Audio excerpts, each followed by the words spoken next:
Bonjour à tous et à toutes, bienvenue dans ce nouvel épisode d'Inspiration de la diaspora africaine. Pour ce nouvel épisode, je vous propose de découvrir un livre d'Errol Nuissier. Alors ce n'est pas un roman, c'est plutôt un essai autour des sociétés créoles. Ce bouquin s'appelle Psychologie des sociétés créoles.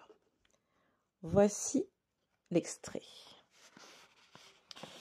Le créole, une arme à double tranchant.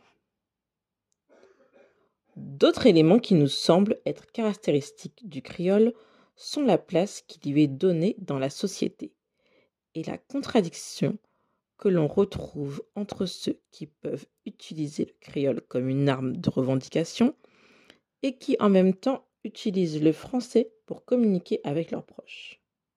Ce qui signifie que le créole n'apparaît pas comme une langue valorisée, mais comme celle de l'expression de l'émotion, du rejet, de l'opposition et de la colère.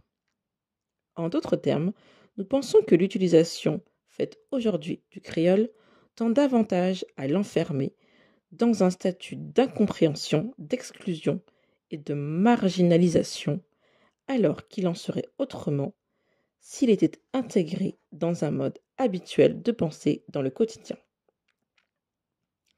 Par ailleurs, nous pouvons constater une autre erreur de la représentation du créole.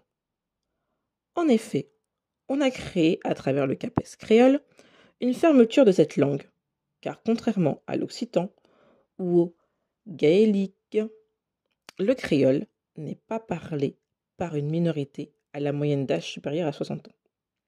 Au contraire, c'est une langue qui est parlée dans les cours de récréation, dans les espaces de travail, dans les espaces de jeu, car elle est d'usage quotidien. Elle est utilisée par tous les habitants des pays créoles, parce qu'elle constitue le vecteur d'une communication active. La considérer comme une langue régionale, parmi d'autres, a entraîné une fermeture à l'autre, mais aussi une fermeture à soi-même, car elle était dès lors comme une langue morte, alors qu'au contraire, elle est vivante dans le quotidien de tout et à chacun, dans l'ensemble de la société et de la couche sociale. Nous pouvons d'ailleurs relever, grâce à l'étude de Dany Bebel-Gisley, que l'utilisation du créole chez les enfants en très grande difficulté scolaire et issus d'un milieu créolophone leur permettait d'apprendre à lire et à écrire en créole, mais aussi et surtout en français. En effet, cette dernière langue leur devenait plus proche dans la mesure où, grâce au truchement du créole, ils n'étaient plus en difficulté dans l'utilisation d'une langue de communication, d'expression et d'affirmation de soi. Voilà pour l'extrait. Alors, votre consigne, votre proposition d'écriture, votre personnage a une double personnalité.